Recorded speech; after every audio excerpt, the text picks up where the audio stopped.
Item ಯಾವುದೇ ಇರಲಿ try ಮಾಡಿ ಆಚಿ ಚಿಕನ್ ಮಸಾಲಾ. ಆಚಿ ಚಿಕನ್ ಮಸಾಲಾ. ನಿನ್ನೆ DCM DK ಬಣದಿಂದ ಹೈ ಪ್ರೊಫೈಲ್ ಮೀಟಿಂಗ್ ನಡೆದಿದೆಯಲ್ಲ, ಅದರ ಬಗ್ಗೆ ಒಂದಷ್ಟು ಇನ್ಸೈಡ್ ವಿವರಗಳನ್ನು ನಾವು ನಿಮಗೆ ಕೊಡ್ತಾ ಇದ್ದೀವಿ.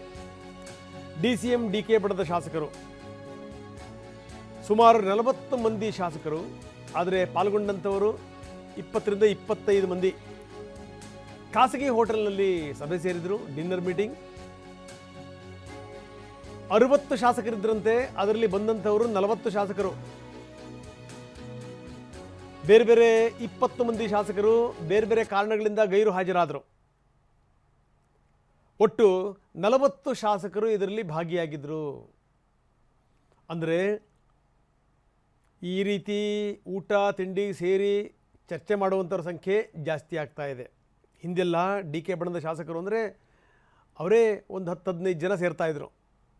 ಆದರೆ ಈಗ ಎಲ್ಲೋ ಒಂದು ಕಡೆಗೆ ಸಂಖ್ಯೆ ಜಾಸ್ತಿ ಆಗಿರುವಂಥದ್ರ ಸೂಚನೆ ಇದು. 40 ಶಾಸಕರು 60 ಜನರನ್ನು ಸಂಪರ್ಕ ಮಾಡಿದ್ರಂತೆ, 40 ಜನ ಬಂದಿದ್ದಾರೆ. ಅದರಲ್ಲಿ ಬಹಳ ಗಂಭೀರವಾದಂಥ ಚರ್ಚೆ ಮಾಡಿದ್ದಾರೆ. ಹೈಕಮಾಂಡ್ ನಾಯಕರು ಒಂದು ತೀರ್ಮಾನಕ್ಕೆ ಬರಲಿಲ್ಲ ಅಂತಂದರೆ ಒಂದು ದೊಡ್ಡ ಹೆಜ್ಜೆಯನ್ನು ಇಡಬೇಕು, ಗಟ್ಟಿ ಹೆಜ್ಜೆಯನ್ನು ಇಡಬೇಕು. ಇದಕ್ಕೆ ಸಂಬಂಧಪಟ್ಟಂಗೆ ಚರ್ಚೆ ಆಗಿದೆ. ಈ ಗೊಂದಲದ ವಾತಾವರಣ ಆಗಿದೆಯಲ್ಲ, ಅದಕ್ಕೆ ಸಂಬಂಧಪಟ್ಟಂಗೆ ನಾಯಕರು ಚರ್ಚೆ ಮಾಡಿದ್ದಾರೆ. ಯಾಕಂದರೆ ಈ ರೀತಿ ಗೊಂದಲ ಮುಂದುವರಿತು ಅಂತಂದರೆ ತಪ್ಪು ಸಂದೇಶ ರವಾನೆ ಆಗುತ್ತೆ. ನಾಳೆ ಇದರ ಪರಿಣಾಮ ಏನು ಬೇಕಾದರೂ ಆಗಬಹುದು. ಹೀಗಾಗಿ ಇಲ್ಲಿಗೆ ಅದನ್ನು ಸರಿ ಮಾಡಬೇಕು. ವರಿಷ್ಠರು ತಮ್ಮ ನಿರ್ಧಾರವನ್ನು ಹೇಳಬೇಕು. ಇಲ್ಲಪ್ಪ ನಿಮ್ಮ ಮನಸ್ಸಲ್ಲಿ ಸಿದ್ದರಾಮಯ್ಯನವ್ರನ್ನೇ ಮುಂದುವರೆಸೋದಿದೆ ಅಂದರೆ ಅದನ್ನೇ ಹೇಳಲಿ, ಒಂದು ಕ್ಲಾರಿಟಿ ಕೊಡಲಿ. ಮಾತು ಕೊಟ್ಟಿದ್ರೆ ಮಾತನ್ನು ಉಳಿಸ್ಕೊಳ್ಳಿ. ಏನಾದರೂ ಒಂದು ನಿರ್ಧಾರಕ್ಕೆ ಬರಲೇಬೇಕು ದೆಹಲಿ ವರಿಷ್ಠರು. ಇಲ್ಲ ಅಂದರೆ ನಾವು ಕೂಡ ನಮ್ಮ ಶಕ್ತಿ ಸಾಮರ್ಥ್ಯ ಏನು ಅದನ್ನು ತೋರಿಸ್ಬೇಕು, ಶಕ್ತಿ ಪ್ರದರ್ಶನ ಮಾಡಬೇಕು. ಈ ರೀತಿ ದೆಹಲಿ ಮಟ್ಟದಲ್ಲಿ ತಂತ್ರಗಾರಿಕೆ ಮಾಡಬೇಕು, ದೆಹಲಿ ಮಟ್ಟದಲ್ಲಿ ಪ್ರಭಾವ ಬೀರಬೇಕು ಅನ್ನುವಷ್ಟರ ಮಟ್ಟಿಗೆ ನಿನ್ನೆ ಚರ್ಚೆ ಆಗಿದೆ. ಇದು ಬರೀ ಇದೊಂದೇ ಸಭೆ ಅಲ್ಲ, ಇದು ಮುಂದೆ ಮತ್ತೆ ಸಭೆ ಸೇರಬೇಕು ಅಂತ ಕೂಡ ಶಾಸಕರು ಮಾತಾಡ್ಕೊಂಡಿದ್ದಾರಂತೆ. ಬಜೆಟ್ ಅಧಿವೇಶನದ ಸಂದರ್ಭದಲ್ಲಿ ಮತ್ತೆ ಸಭೆ ಸೇರಬೇಕು ಅಂತ. ಬರೀ ಪ್ರಮೋದ್ ಶಾಸ್ತ್ರಿ ನಮ್ಮೊಂದಿಗೆ ಈಗ ನೇರ ಸಂಪರ್ಕದಲ್ಲಿದ್ದಾರೆ. ಪ್ರಮೋದ್, ನೋಡ್ತಾ ಇದ್ದೀವಿ ದಿನದಿಂದ ದಿನಕ್ಕೆ ಸಂಖ್ಯೆ ಜಾಸ್ತಿ ಆಗ್ತಾ ಇದೆ. ಅಲ್ಲಲ್ಲಿ ಈ ಔತಣಕ್ಕೆ ಅಂತ ಸೇರುವಂಥವರು ಸೇರ್ಕೊಂಡು ಮಾಡುವಂಥ ಚರ್ಚೆಗಳು ಜೊತೆಗೇನು ಅಂದರೆ ಯಾಕೋ ಈ ಬಾರಿ ಒಂದು ಸ್ವಲ್ಪ ಸ್ಟ್ರಾಂಗ್ ಆಗಿರೋಂಗೆ ಕಾಣ್ತಾ ಇದ್ದಾರೆ ಈ DK ಕಡೆಯವರು. ಏನಿದ್ರೂ ಸ್ಪಷ್ಟತೆಯನ್ನು ಕೊಟ್ಬಿಡಲಿ ದೆಹಲಿ ಹೈಕಮಾಂಡ್. ಈಗ ಸಿದ್ದರಾಮಯ್ಯನವ್ರನ್ನೇ ಮುಂದುವರಿಸ್ತಾರೆ ಅಂತಂತಂದರೆ ಮುಂದುವರಿಸಲಿ, ಬೇಕಿದ್ರೆ ಹೇಳಿಬಿಡಲಿ, ಯಾವುದಕ್ಕೂ ಕ್ಲಾರಿಟಿ ಕೊಡಲಿ. ಜೊತೆಗೇನು ಅಂದರೆ ನಾವು ಸುಮ್ಮನಿದ್ರೆ ಆಗಲ್ಲ, ನಮ್ಮ ಶಕ್ತಿ ಪ್ರದರ್ಶನವನ್ನು ಕೂಡ ಮಾಡಬೇಕು, ನಾವು ಯಾವುದಾದ್ರೂ ಒಂದು ದಿಟ್ಟವಾದಂಥ ಹೆಜ್ಜೆ ಇಡಬೇಕು ಅನ್ನುವಂಥ ತೀರ್ಮಾನಕ್ಕೆ ಬಂದಿದ್ದಾರೆ ಅಂತ ಅದ್ರ ಬಗ್ಗೆ ಚರ್ಚೆ ಆಗಿದೆ ಅನ್ನುವಂಥ ಮಾತುಗಳು. ಏನಿದೆ ವಿವರ? ರಂಗನಾಥ್, ಇಷ್ಟು ದಿನ ಲೀಗ್ ಹಂತದ ಮ್ಯಾಚ್ಗಳು ತುಂಬ ಜೋರಾಗಿ ನಡೀತಾ ಇತ್ತು. ಈಗ ಸೂಪರ್ 8 ಹಂತಕ್ಕೆ ಈ ಒಂದು ಕುರ್ಚಿ ಕದನ ಎಂಟ್ರಿ ಆಗಿದೆ ಅಂತ ತಪ್ಪಾಗಲ್ಲ. ಯಾಕಂದರೆ ಇವತ್ತಿನ ಡೆವಲಪ್ಮೆಂಟ್ಗಳನ್ನ ನೋಡ್ತಾ ಇದ್ದಾಗ ಸೂಪರ್ 8 ಬಳಿಕ ನೆಕ್ಸ್ಟ್ ಸೆಮಿಫೈನಲ್, ಫೈನಲ್ ಈ ರೀತಿ ಹೋಗುತ್ತಾ ಅದೊಂದು ಪ್ರಶ್ನೆನೇ ಇದೆ. ಯಾಕಂದರೆ ರಾಜಕಾರಣದಲ್ಲಿ ಕ್ರಿಕೆಟ್ ಮ್ಯಾಚ್ ಅಷ್ಟು ಸುಲಭವಾಗಿ ಯಾವುದೂ ಕೂಡ ಆಗಲ್ಲ. ಆದರೆ ಇವತ್ತಿನ ಆಟ, ಈಗ ಬರ್ತಾ ಇರುವಂಥ ದೃಶ್ಯಾವಳಿಗಳು ಅಥವಾ ನಿನ್ನೆಯ ಬೆಳವಣಿಗೆ ಖಂಡಿತವಾಗ್ಲೂ ಬಹುದೊಡ್ಡ ಬೆಳವಣಿಗೆ, ಒಂದು ಸಣ್ಣ ಚಿತ್ರಣ ಅನ್ನೋ ತಪ್ಪಾಗಲ್ಲ. ಇಷ್ಟು ದಿನ ಸಾಮಾನ್ಯವಾಗಿ DK ಶಿವಕುಮಾರ್ ಬಣದ ಬಗ್ಗೆ ಹೇಳ್ತಾ ಇರುವಂಥ ಮಾತು ಅಥವಾ ಅವ್ರ ಬಗ್ಗೆ, ಅವರ ಬಣದ ಬಗ್ಗೆ ಇರುವಂಥ ಆರೋಪ ಅಂದರೆ ಅವರ ಬಳಿ ಸಂಖ್ಯೆ ಇಲ್ಲ, ಶಾಸಕರಿಲ್ಲ ಅಂತ.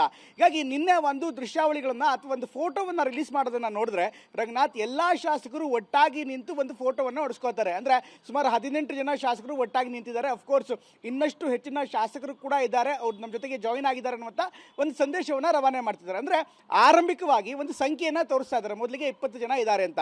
ಇದ್ರ ಜೊತೆಗೆ ಹ್ಯಾರಿಸ್ ಇರ್ಬೋದು, ಅದೇ ರೀತಿ ಜಯಚಂದ್ರ ಇರ್ಬೋದು, ಇನ್ನಿತರ ಅನೇಕ ಶಾಸಕರು ಕೂಡ ತಡವಾಗಿ ಈ ಒಂದು ಡಿನ್ನರ್ ಮೀಟಿಂಗ್ಗೆ ಜಾಯಿನ್ ಆಗಿದ್ದಾರೆ. ಈ ಮೂಲಕ ನಮ್ಮ ಬಳಿಯೂ ಕೂಡ ಸಂಖ್ಯೆ ಇದೆ ಅನ್ನುವಂಥ ಒಂದು ಸಂದೇಶವನ್ನು ರವಾನೆ ಮಾಡ್ತಾ ಇದ್ದಾರೆ.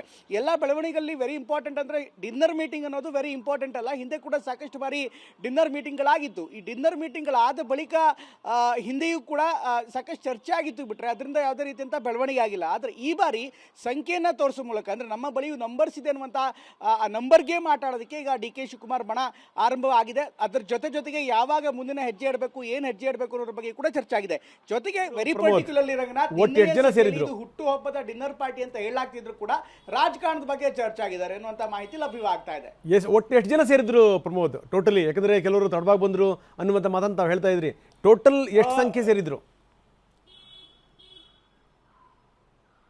ರಂಗನಾಥ್, ನಿಖರವಾಗಿ ಇದುವರೆಗೂ ಕೂಡ ಅವ್ರ ಸಂಖ್ಯೆ ಹೇಳ್ತಾ ಇಲ್ಲ. ಇನ್ಫ್ಯಾಕ್ಟ್ ಯೋಗೀಶ್ವರ್ ಆಗಲಿ ಅಥವಾ ಅತ್ತ ರವಿ ಗಣಿಗ ಅವರಾಗಲಿ ಅಥವಾ ಇನ್ನಿತರ ಶಾಸಕರು ಬಾಲಕೃಷ್ಣ ಅವರಾಗಲಿ 35ರಿಂದ 40 ಜನ ನಮ್ಮ ಪಾರ್ಟಿಗೆ ಬಂದಿದ್ರು ಅನ್ನುವಂಥ ಮಾಹಿತಿಯನ್ನು ಕೊಡ್ತಾ ಇದ್ದಾರೆ. ಇನ್ನು ಫೋಟೋದಲ್ಲಿ ನೋಡ್ತಾ ಇದ್ರೆ 18 ಜನ ನೇರವಾಗಿ ನಮ್ಗೆ ಕಾಡ್ ಸಿಗ್ತಾರೆ. ಅದಾದ ಬಳಿಕ ಅಂದ್ರೆ ರಾತ್ರಿ 10 ಗಂಟೆ ನಂತರ ಅಥವಾ 10:15 ನಂತರ ಇನ್ನಷ್ಟು ಶಾಸಕರು ಕೂಡ ಆ ಒಂದು ಡಿನ್ನರ್ ಮೀಟಿಂಗ್ ಅಲ್ಲಿ ಜಾಯ್ನ್ ಆಗಿದ್ರು. ನಾವಿದ್ದಂಥ ಸಂದರ್ಭದಲ್ಲೇ ಟಿ ಬಿ ಜಯಚಂದ್ರ ಇರ್ಬೋದು, ಹ್ಯಾರಿಸ್ ಇರ್ಬೋದು, ಅದೇ ರೀತಿ ಇನ್ನಿತರ ಶಾಸಕರು ಕೂಡ ತಡವಾಗಿ ಬಂದು ಜಾಯಿನ್ ಕೂಡ ಆಗಿದ್ದಾರೆ. ಹೀಗಾಗಿ ಈಗ ಕ್ಲೈಮ್ ಮಾಡ್ತಾ ಇರುವಂಥ ಪ್ರಕಾರ ಅಥವಾ ಡಿ ಕೆ ಆಪ್ತರು ಅಥವಾ ಅವರ ಬೆಂಬಲಿಗರು ಹೇಳ್ತಾ ಇರುವಂಥ ಪ್ರಕಾರ 35ರಿಂದ 40 ಜನ ಈಗಾಗಲೇ ಈ ಒಂದು ಪಾರ್ಟಿಯಲ್ಲಿ ಇದ್ರು, ಡಿನ್ನರ್ ಮೀಟಿಂಗ್ ಅಲ್ಲಿ ಇದ್ರು. ಎಲ್ಲರೂ ಕೂಡ ಚರ್ಚೆ ಮಾಡಿದ್ವಿ. ಪ್ರಮುಖವಾಗಿ ಈ ಒಂದು ಗೊಂದಲ ಏನಿದೆ, ನಿರ್ಧಾರ ತಗೋಬೇಕು. ಈಗ ಏನಾಗ್ತಾ ಇದೆ, ಹೈಕಮಾಂಡ್ ಯಾವುದೇ ನಿರ್ಧಾರವನ್ನೇ ತೆಗೆದುಕೊಳ್ತಾ ಇಲ್ಲ. No decision is my decision ಅನ್ನುವಂಥ ರೀತಿಯಲ್ಲಾಗಿದೆ. ಹೀಗಾಗಿ ಮೊದಲಿಗೆ ಡಿಸಿಷನ್ ತಗೊಳ್ಳಿ ಎನ್ನುವಂಥ ಒತ್ತಡವನ್ನು ಹಾಕೋದಕ್ಕೆ ಅಥವಾ ಆ ಒಂದು ಫೋರ್ಸ್ ಅನ್ನ ಕೊಡೋದಕ್ಕೆ ನಿನ್ನೆಯ ಮೀಟಿಂಗ್ ಒಂದು ವೇದಿಕೆ ಆಗಿತ್ತು ಅಂದ್ರೆ ತಪ್ಪಾಗಲ್ಲ.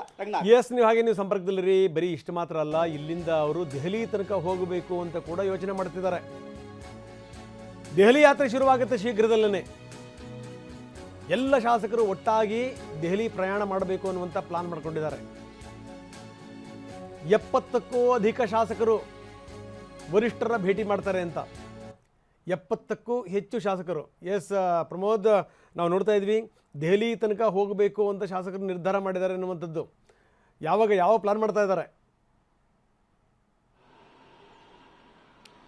ರಂಗನಾಥ್, ಈಗ ಸಿಗ್ತಾ ಇರುವಂತಹ ಮಾಹಿತಿ ಪ್ರಕಾರ ಬಜೆಟ್ ಅಧಿವೇಶನ ಬರ್ತಾ ಇದೆ. ಬಜೆಟ್ ಆದ ಬಳಿಕ ಅಂದ್ರೆ ಮಾರ್ಚ್ 6ರ ಬಳಿಕ ಯಾವುದೇ ಕ್ಷಣದಲ್ಲಾದ್ರೂ ಕೂಡ ಅಥವಾ ಯಾವುದೇ ಸಂದರ್ಭದಲ್ಲಾದ್ರೂ ಕೂಡ ಎಲ್ಲ ಶಾಸಕರನ್ನ ಒಟ್ಟಾಗಿ ಏಕಕಾಲದಲ್ಲಿ ಒಂದು ಸಭೆ ಕರೆದು ಅದಾದ ಬಳಿಕ ದೆಹಲಿಗೆ ಹೋಗೋದಕ್ಕೆ ಒಂದು ತೀರ್ಮಾನವನ್ನ ಮಾಡಲಾಗಿದೆ ಅಥವಾ ಚರ್ಚೆ ನಡೆದಿದೆ ಅನ್ನುವಂಥ ಮಾಹಿತಿ ಲಭ್ಯವಾಗ್ತಾ ಇದೆ. ಅಫ್ಕೋರ್ಸ್ ಈಗ ಚರ್ಚೆ ಆಗಿದೆ ಅಂದ ಮಾತ್ರಕ್ಕೆ ಇಷ್ಟೊಂದು ಮಾಹಿತಿಯನ್ನು ಅವರು ಮಾಧ್ಯಮಗಳಿಗೂ ಕೂಡ ಕೊಡ್ತಾ ಇದ್ದಾರೆ ಅಂದ್ರೆ ಮಾತ್ರಕ್ಕೆ ಅವರು ಹೋಗೇ ಬಿಡ್ತಾರೆ ಅಂತ ಹೇಳಕ್ಕಾಗಲ್ಲ.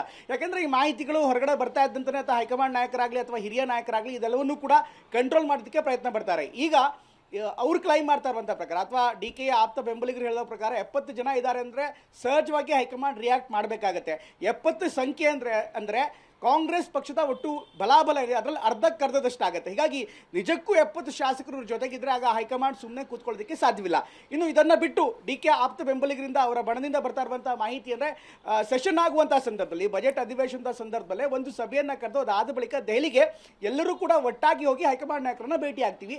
ಆ ಸಂದರ್ಭದಲ್ಲಿ ಈಗ ಆಗ್ತಾ ಇರುವಂಥ ರಾಜಕೀಯದ ಪರಿಸ್ಥಿತಿ ಜೊತೆಗೆ ಮುಂದಿನ ಚುನಾವಣೆ ಸಂದರ್ಭದಲ್ಲಿ ಏನೆಲ್ಲ ತೊಂದರೆ ಆಗುತ್ತೆ ಅದರ ಬಗ್ಗೆಯೂ ಕೂಡ ಚರ್ಚೆ ಮಾಡ್ತೀವಿ. ಹಾಗೆ ಕೊಟ್ಟ ಮಾತಿನ ವಿಚಾರವೂ ಕೂಡ ನಿನ್ನೆ ಒಂದು ಸಭೆಯಲ್ಲಿ ಚರ್ಚೆ ಆಗಿದೆ.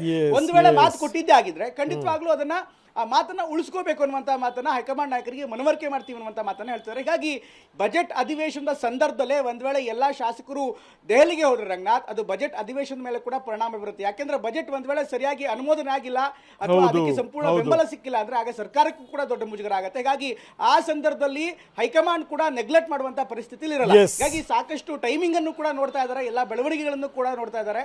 ಅಂತಿಮವಾಗಿ ಏನಾಗುತ್ತೆ ಕಾದ್ ನೋಡ್ಬೇಕಾಗತ್ತೆ. Thank you very much Pramod, ತಮ್ಮೆಲ್ಲ ಮಾಹಿತಿಗೆ. ಇದು ಸಂಗತಿ.